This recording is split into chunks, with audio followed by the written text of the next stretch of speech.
Horror कहानियाँ TV. खून की प्यास पार्ट 2। और उसके बाद वो जंगल एक बार फिर से सुमन की चीखों से गूंज उठा।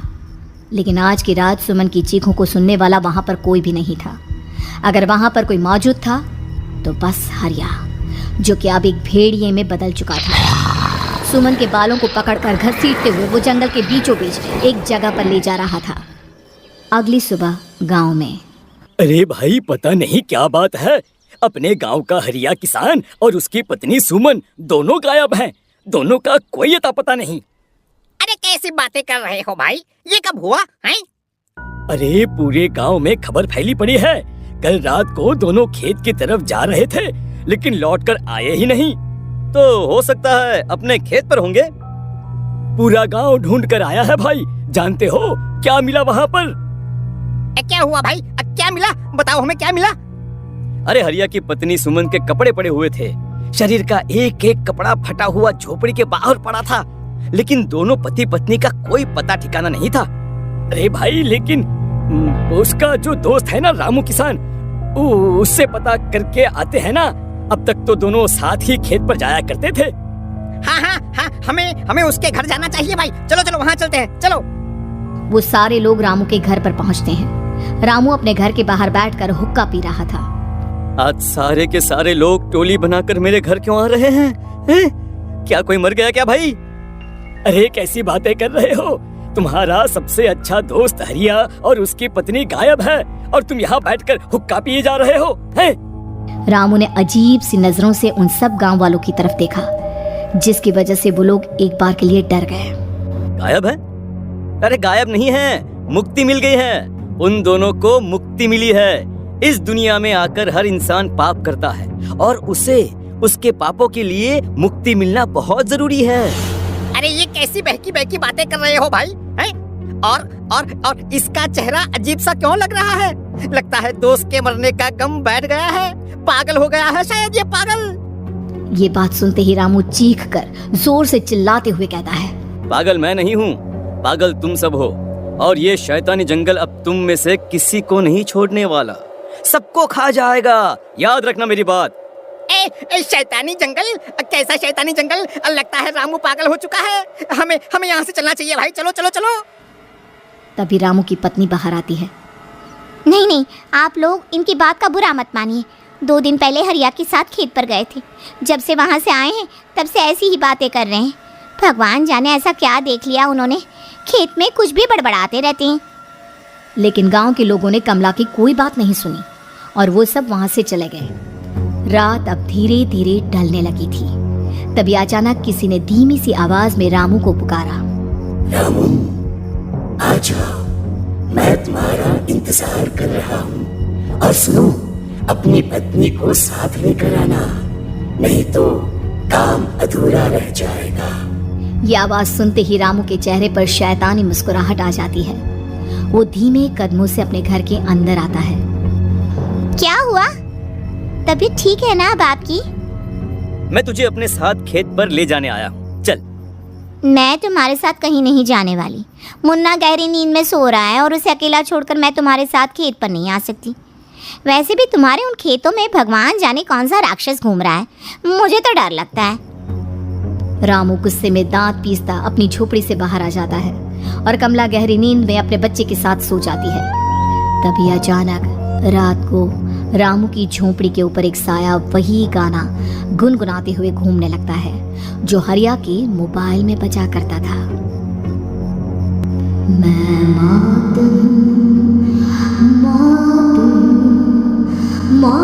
जो बसरी है चारों, जो आएगी कहीं से भी निगल जाएगी सबको। मैं मौत अब मैं छोड़ूंगी नहीं किसी को।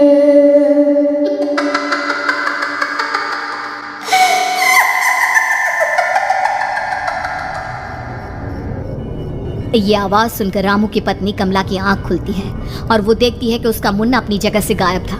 कमला चीखते हुए बाहर दौड़ कर आती है। वहां पर उसने देखा कि रामू ने अपने बच्चे को झोपड़ी के बाहर एक पेड़ से उल्टा लटकाया हुआ था और उसका बच्चा चीख चीख कर रो रहा था। वहीं दूसरी तरफ एक साया बच्चे के ठीक नीचे आग जलाकर उसके चारों तरफ हैवानों की तरफ नाच रहा था। छोड़ दो मेरे बच्चे को। अरे क्या कर रहे हो तुम? शर्म नहीं आती तुम्हें अपने ही बच्चे को इस तरह मौत के हवाले करते हुए? अपना बच्चा? किसने कहा ये मेरा बच्चा है? अरे ये तो उस रामू की औलाद है, इस गांव के किसान रामू की, और मेरी दुश्मनी इस गांव के हर इंसान के साथ है। क्या? कैसी बात कर रहे हो तुम? और ये औरत कौन है? ये मेरे बच्चे को खा जाएगी। तभी अचानक से उस साया ने एक बेहद खतरनाक दिखने वाली औरत का रूप ले लिया और उसकी आंखों से आग निकल रही थी। सही पहचाना तूने, मैं तेरे बच्चे को खा जाऊंगी। अगर तू अपनी इस हैवान पति रामू के साथ जंगल नहीं आई, मैं तेरे बच्चे को खा जाऊंगी। लेकिन क्यों? आखिर क्या चाहती हो तुम मुझसे? मुझे जंगल क्यों ले जाना चाहती हो? औरत बुरी तरह से ठहाके मार मार कर जोर जोर से हंसने लगी और साथ में रामू भी। ये तो तुझे वहाँ चलने के बाद ही पता चलेगा ना। अगर तू नहीं आई तो थोड़ी देर में तेरा ये बच्चा आग में जलकर मर जाएगा। चल जल्दी। नहीं, मेरे बच्चे को छोड़ दो।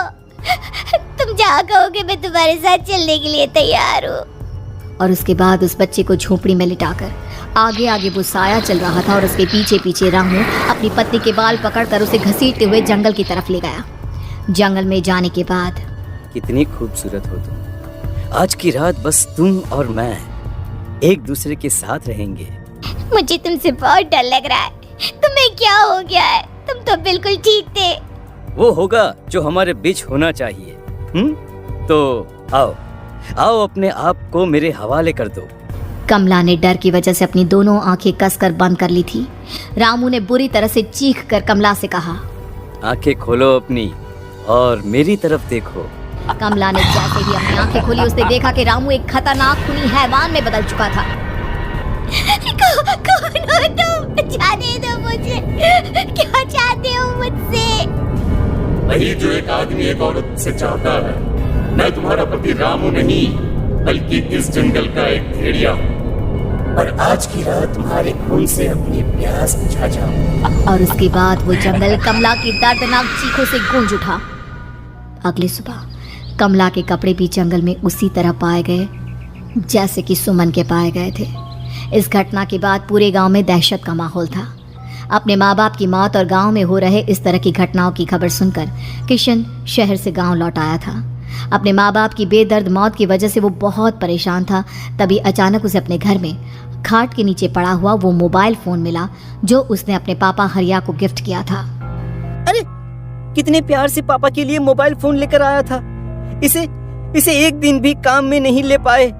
और आखिर कौन है जो गांव में इस तरह की हत्याएं कर रहा है? क्या है इन सब के पीछे? क्या है? मुझे पता करना ही होगा, वरना एक दिन पूरा का पूरा गांव खाली हो जाएगा। इस गांव में एक भी जिंदा इंसान नहीं बचेगा। गांव के लोगों की मदद करने के इरादे से किशन अपने गांव से दूर एक दूसरे गांव में बहुत बड़े तांत्रिक के पास मिलने के लिए गया। तांत्रिक बाबा, अब आप ही कुछ उपाय बता सकते हैं। भगवान जाने हमारे गांव को किसकी नजर लग गई है।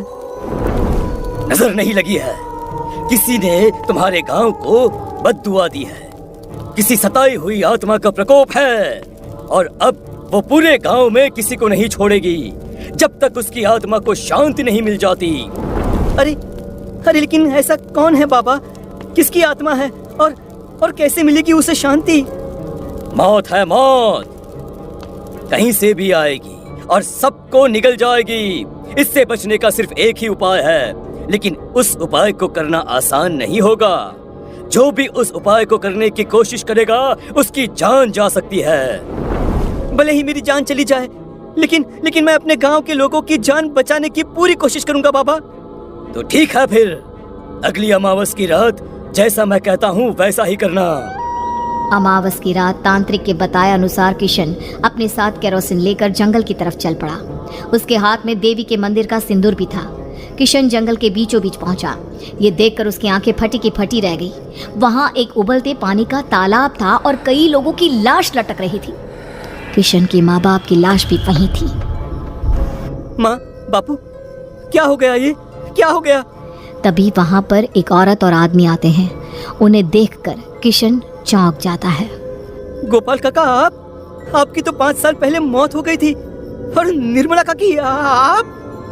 मौत तो हो गई थी, लेकिन तुम ये नहीं जानते कि हमारी मौत कैसे हुई थी। क्या क्या कहना चाहते हैं आप? कुछ नहीं, बस ये जान लो कि अब इस गांव में कोई जिंदा नहीं बचेगा।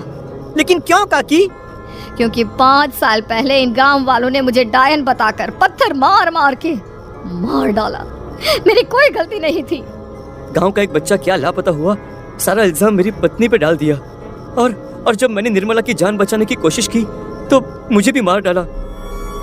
आपके साथ ये बहुत गलत हुआ काकी, लेकिन आप जो कर रहे हैं वो भी सही नहीं है ना? तुम यहाँ से चले जाओ वरना तुम भी नहीं बचोगे। हमारी आत्मा पिछले 5 साल से मुक्ति के लिए भटक रही है। चले जाओ यहाँ से। मौका देखकर किशन सिंदूर उन दोनों के ऊपर डाल देता है। उनका शरीर जलने लगता है और वो भयानक तरीके से चिल्लाने लगते हैं। अगले ही पल किशन उनके ऊपर कैरोसिन डाल देता है और वो दोनों जल जाते हैं।